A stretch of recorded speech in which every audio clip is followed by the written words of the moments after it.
Are live on Facebook. We are live on Instagram. And let's hit it. The Army values, the Warrior ethos, coaching, and therapy. This is Warrior Leadership. Boom. This is Warrior Leadership. I am JJ Hardy, the coach. And I am DB, the therapist. We are the dream team, and we are here to talk about another topic in our social skills series, which we're just going to keep on going until we hit them all. But today we're going to talk about betrayal. And by the way, how betrayal is not always what it seems. DB, you want to get us started today, my friend? E2 Brute. E2 Brute. I don't know Latin, so you're going to have to tell me what that means. It means U2 Brutus. Okay. And it was in, it's in Julius Caesar, his right-hand man, was the one that stabbed him in the back, and many different tales, that we can talk about even in the life of Christ, Judas, and even in, I'm gonna expose a little bit of my, background by saying this one. There was a song back in the day, a rap song by an individual named Goldilocks. He said the closest person to you will do you and try to screw you and backstab you in the back and act like they never knew you. And so it's very interesting because in popular culture and religion and all these different facets, cultural facets, no matter what race, ethnicity, or whatever, you see this theme of betrayal showing up in the human experience. And to your point, it's how do we approach that, and what kind of mindset do we have when we're approaching this issue of betrayal? And I think there's danger and opportunity in betrayal. And so hopefully we can kind of unpack that today.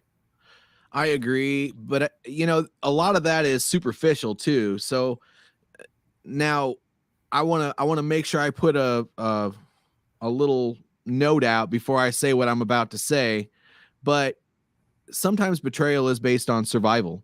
And when I say survival, people do what they have to do for them without considering what it means to other people. And there are kind of two tiers to that. And the two tiers that I'm thinking of are, one, they're just caught up in the moment and they do what they got to do and they end up hurting somebody else.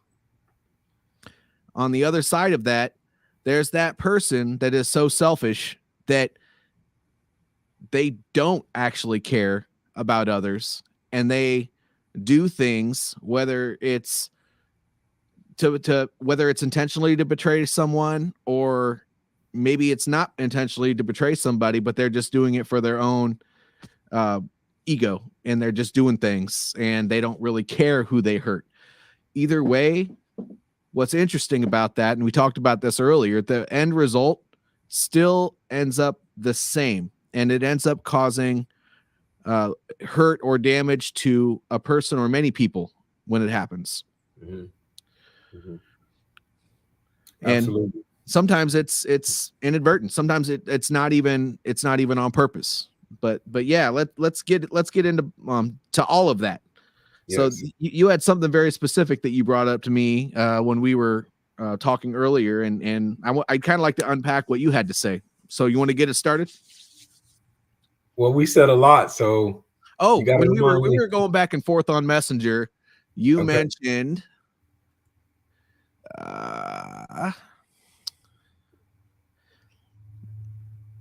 blind spots perpetrated by somebody that you care about. It can build your self-confidence and it can endanger empathy. So when you said that, it made me think of a lot of things, and it's kind of that second person. Mm-hmm. It's that person with the ego, the person that is self-serving, the person that is they're not looking out for other people's best interests, and they do things in a very strategic way to hurt people, and they do it to build their self-confidence. And I have done that before. I've been that person. It's been a long time, but and I'll be honest with you, sometimes I even almost get there now. When somebody does something that really, really upsets me, I start getting that level of anger. And if my emotional intelligence wasn't as high as it is, I could get to that point of betrayal very fast. But I got to stop myself, because there's that the relationship that's involved on the other side. And by the way, if you really get past that first layer of anger, you really have to think about it. I mean, there's more to it than that. What are the intentions of this person? Is this person really trying to hurt you? Sometimes people do things that really upset you, and by the way, just straight up piss you off. And they're not actually trying to. So yeah, I'd like to go into kind of where you were coming from with that, because I don't want to be the only one to talk, for one, but two, I want to kind of get your point of view, especially from the therapist standpoint. Absolutely. And so, this topic is so profound, and me, man, I nerded out and just started doing some research and jumping down rabbit holes, phoning a friend. And I had one friend reach back to me, and he said something very profound that I want to give him credit for, because it was very powerful, and it speaks to what you just said. It's one of my friends who is a pastor named Jason Moore, a friend that I know from Palmdale. And he said, betrayal is part of living and learning. Also, make sure it's actual betrayal and not just your perception. The enemy always is after your perception. And so the enemy sometimes is our mind. The enemy is the inner me. And so when we have these defectiveness schemas and these different ways of sort of viewing ourselves because of a history of trauma, because by the way, betrayal in a relationship causes trauma. So if I've gone through a traumatic situation and have been betrayed in relationships, then I can have post-traumatic stress disorder from that betrayal. I think sometimes we assume that post-traumatic stress disorder, the activating event, is just like a car crash or a combat experience or sexual assault. It can be a betrayal by a loved one. A betrayal by a loved one is an activating event that can cause post-traumatic stress disorder. And so many times, so as from a therapeutic standpoint, not only can it cause PTSD, it could also cause any other host of mental illnesses. So like when you look at most of the mental illnesses in the DSM, most of the symptoms in all mental illness is social isolation. And so we socially isolate because of betrayal. And so this issue, like we could literally just talk about betrayal as a theme throughout all human experience. In our lives, we've all been betrayed on some level. And our perception of that betrayal will determine whether or not we even connect with ourselves first, or have enough confidence and courage to connect with other people after a betrayal. So this is very deep and convoluted in terms of that idea of perception. And again, perception and reality, right? Is engaging with myself or with other people safe, or is it dangerous? It's very complicated. It is very complicated. And to get to that level where you really look into it more deeply, I think the younger we are, the harder it is to do that. So the older we get, there's some wisdom there, and it doesn't come from actually being smarter. It comes from having a different level of patience and being willing to take the extra time that it takes to really do an analysis of that situation. And sometimes even having I got to say this politically correct, having the ganas to have a conversation with somebody about what happened, to ask what their intentions were. And honestly, a lot of the betrayal in our life is probably something that if we would have asked a question, we might have learned that somebody wasn't trying to hurt us. And obviously, when it comes to sexual assault or a lot of the combat PTSD or something like that, a lot of that you can't really avoid. However, there's some that you can, and you just have to ask that question, because without knowing the other person's intentions, we can't really understand at what level they were trying or not trying to actually betray. Yeah. Yeah, and you know what? One of our Facebook users, they made a really good comment here. They talked about it as, betrayal as something based on self-preservation, which is similar to what you said, Coach, about this idea of survival, which, that I think that you guys are in agreement. But then also, one person can look at it from a totality of the situation versus someone else looking at it from a limited scope. I think that is so important. Like our view, our scope of the problem is so important. It's so crucial. We can, our perception is altered based on our past hurt and our pain. And sometimes and I think that's where therapy and coaching is so effective, is when you talk about a problem to someone else, they're looking at it, they're not so close and invested and enmeshed in the relationship, and they can see it from a different angle. And we've done that many of times on calls where we're talking to each other and we're able to course correct, right?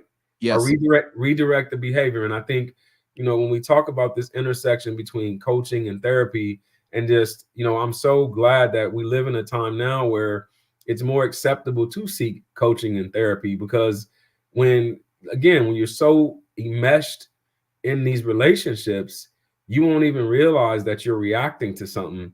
And just having that insight really helps take you to a whole nother level in your understanding. And I think what was exciting is that one of the points that I had for today, which is, it can really help you see your blind spots. When you address betrayal from the perspective of this is an opportunity, then you'll lean into what you perceive as betrayal, and you'll realize that what you thought was betrayal was actually the situation that happened. Whatever that, when you have that crucial conversation with that person that you felt betrayed you, you'll actually come out of it stronger and wiser. You do. And let's take a professional standpoint on this. So let's, since there's the executive coaching, the leadership coaching part of what I do in my practice, we have to take a look at what that means when you are, well, maybe not a leader, but a manager, and you have people working for you. So the betrayal part of it could be something so simple as an employee coming up to you and saying they needed help with something, you saying that you will, and then you don't. And what happens with that is that, well, first of all, most employees just automatically assume that no matter what job they go to, the managers that they work for, that they just think that they're going to be unsupported, that they're going to be quick to hire, quick to fire, slow to hire, quick to fire, whatever the case may be, which sometimes that's true. And it's a defense mechanism for companies to make sure that they are getting the right employees in. However, there's the other side of that, where it creates that fear if you don't understand the culture of an organization, or if the culture is that type where they just don't nurture the relationships in the organization. And when they don't nurture the relationships within the organization, it creates a culture of fear and resentment and mistrust and all of those things. And that simple statement that I said earlier, that is that lack of support that creates all of those things. If you say that you're going to be there for your people and have their backs when they need it, and make sure that if they need help, that you're going to give it to them, all that fancy stuff that happens when you first show up in the door at a company. Yes. You can't say those things and then turn a blind eye. And Yes. you can't show up to ask somebody how their day is, and then they ask for help, and then you turn a blind eye. That in the workplace, that is a level of betrayal. And that has to be addressed. That simple thing will ruin a relationship, because 9 times out of 10, because of the way lower level employees look at management, they're not going to come to you when they feel like they've been betrayed. They're just going to quietly stay in the background and just not come to you for anything.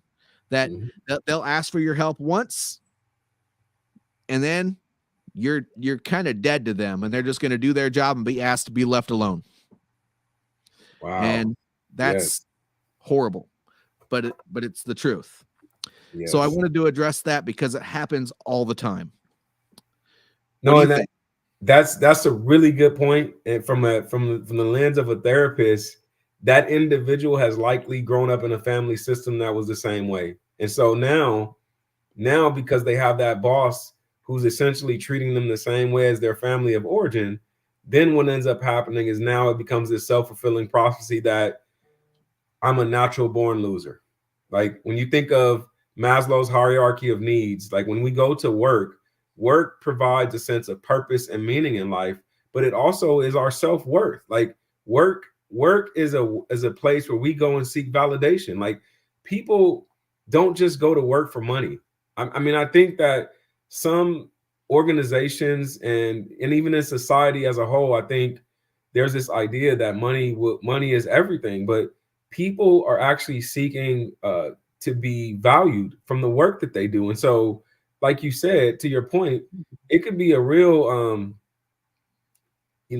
a downer on someone's confidence if a boss doesn't encourage that. And you made a statement earlier, and I'd like you to really touch on that, because this is where we're at right now in this vein, which is you made a statement about most employers or bosses or leaders, they think that having these kind of conversations are what again? You mentioned you're talking about mushy or something like that, or like, why do we got to keep talking about these type of topics like betrayal? You know what I'm saying? Remember we had that conversation? Yes, we had, I think, a week or two ago, but no, they do. They think that these are soft skills that, they think that makes it weak to bring these things up and start discussing them. But what they're missing is, and I say this all the time, and I'm probably a broken record because I probably said it once on every single one of these calls, podcasts, but a business is nothing more than a group of people that come together to do a job. So if that's the way that you view your organization, then the relationships within it are so important. And why would you damage that by thinking that all you have to do is be the boss or the manager who's just cracking the whip and putting people to work all the time? Right. That's a very cynical way of looking at anything, to be quite honest with you. If you want to do your best in your position, and by the way, most managers do, they just don't have the training, then you have to focus on the people. All your little tasks and statistics will be taken care of if your people want to do what they are there to do. And if they're there to be led because you have shown good leadership, you just made your job a lot easier. Because then the words that come out of your mouth aren't going to be like in, out, gone sort of thing. That's what happens with most managers, and it's unfortunate. We had a Facebook user here. I bet you it's probably Michael. He said, if you don't take care of your people when you're crashing and burning, they will light the match and watch it burn. Oh, man. Wow. I love that. But you're right. That's powerful, man. I mean, look, hey, that's the honesty. Like, honestly, most people think what that user just said, but they will not say that out loud. But I promise you, they talk about that at the water cooler. They watch these managers come in, especially the lower level managers. They watch them come in and they're like, watch, I'm gonna meet the metrics up front, but I'm gonna intentionally not do this on the back end. And when there's like a accreditation board or something comes, you'll be caught with your pants down, and you'll be sitting there like, what's that guy, Dick Harper on Jim Carrey when he played on Global Dine? You'll be sitting there with the papers in your hand trying to explain something, and it's because you're not taking care of your people. And I think that it's not right. So we're not co-signing for those who felt betrayed to go and react that way, but we're talking about human behavior and what human beings do when they feel like they're betrayed. So the whole lighting the match and burning it, we're not advocating for that. But what I'm hearing you say, Coach, is as leaders, as even as husbands, as wives, as partners, we have a responsibility to make sure that we're checking ourselves. And if we're not doing that, then we're not leading well. Is that what I'm hearing you say? Correct. Now, there's also leading up and down the chain of command. So say you're at that bottom level, or maybe this isn't even at work at all. Maybe you just felt like you've been betrayed.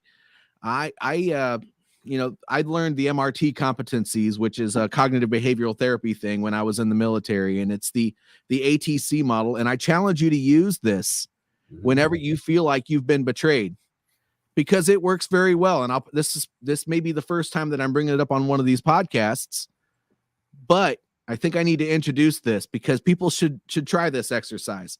So the A and the ATC model is the activating event. What just pissed you off? Yes. What just made you get that feeling that you were betrayed? Yes. It's the trigger, right?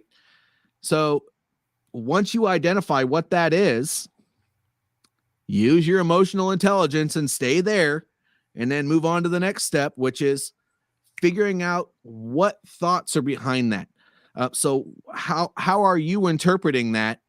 And what are you saying to yourself to make that emotion happen? Yes.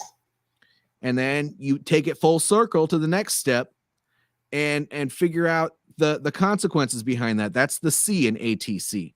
So there are two parts of that. There are the emotions, and then there are the reactions.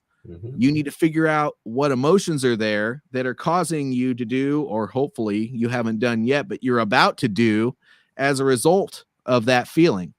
And if it's that, and if you feel like you're going to lash out, why? And then go back up to the thoughts and just do this model over and over again until you get to the root cause of what's happening. And you got to get to the point where you're going to calm down and have a conversation with somebody about it, is really where this ends up leading. And if you're at work, that conversation should be with the manager that upset you behind closed doors. Please don't walk out in the middle of the doggone factory floor and just say, "Hey, Manager Joe, you ticked me off. Now I'm going to talk to you about it." No, don't do that. Say, "Hey, hey, boss, you mind if I talk to you in the office for a second?" And do it calmly. On the other side of that, in your personal life, you should do the same thing. I really challenge people to dig into these thoughts and emotions to make sure they're doing an analysis to figure out why it's happening.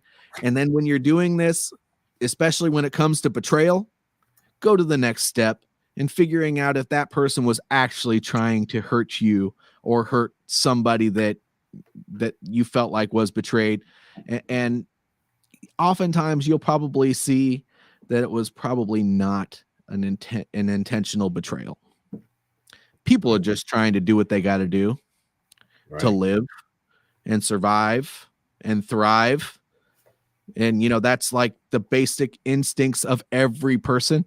So if we're all people and we're all animals in the beginning anyway, you have to expect us to always try to survive and thrive, because that's what we're here to do. That was good, man. And when you started talking that the model, that's right in line with a therapeutic lens that I really lean on a lot, which is cognitive behavioral therapy.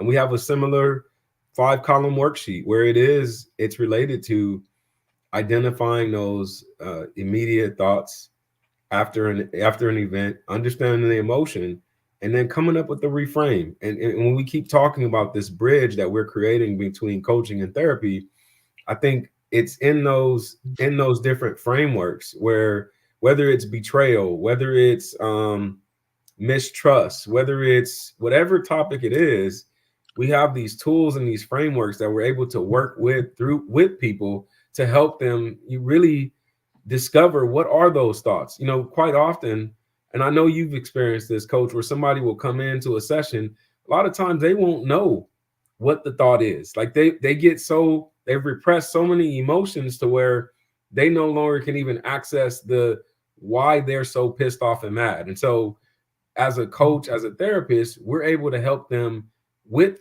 these tools that we have provided, help them work through it. I mean, by all means, folks can use the tools on their own, but we're also a tool to be able to help them work through using those 5 columns, or using the model, the MRT, correct? Correct.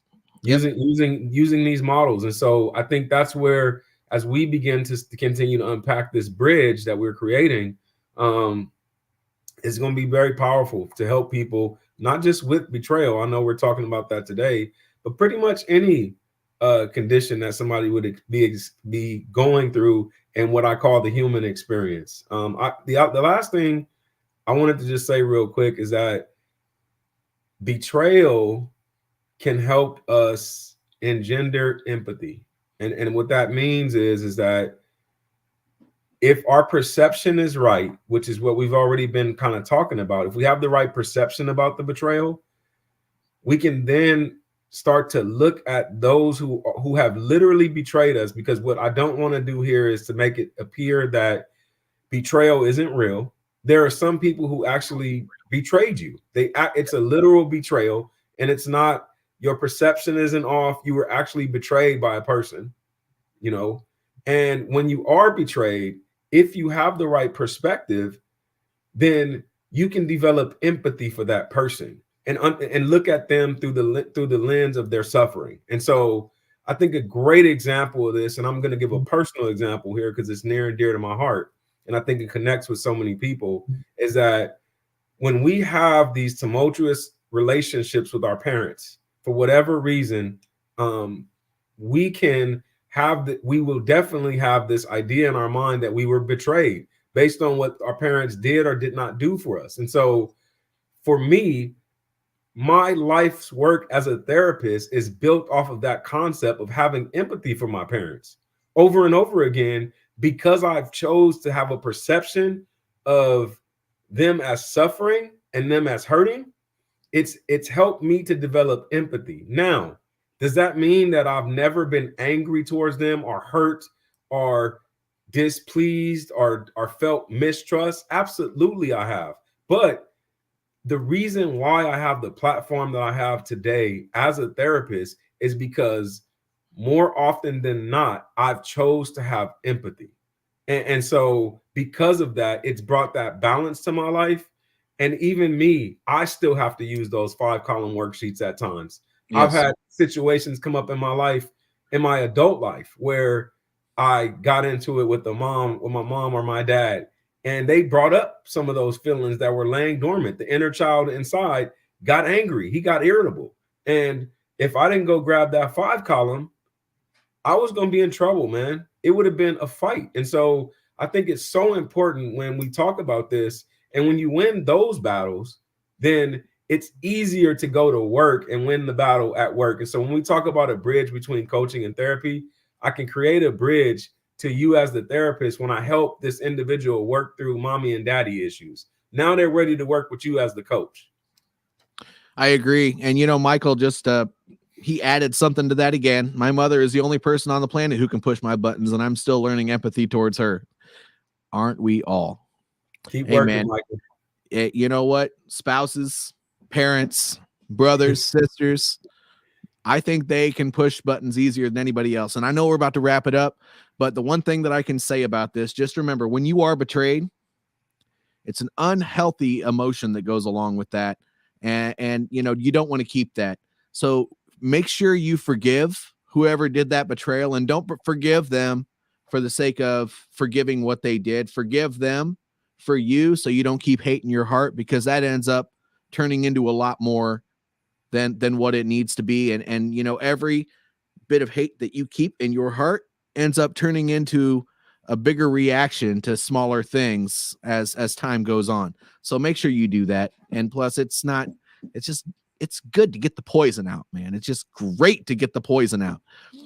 So we got to wrap up here, DB. Do you have any closing comments before I close the podcast out? No, sir. That was well said. That last part was really well said. Thank you. So if this resonates with the audience here, I challenge you to like this, subscribe to it, reshare it, repost it, whatever the case may be. Subscribe to my YouTube channel if you're seeing this on here. My goodness, I need to bring the awareness out on there. It seems like a lot of people are watching my videos on there. But if this really resonates with you and you want to have more conversation about it, and you should, make sure you comment below and keep the conversation going. Thank you, everybody, for showing up to the podcast or watching whenever you see this. And I look forward to doing this more with the good old DB over here. So take care, everybody.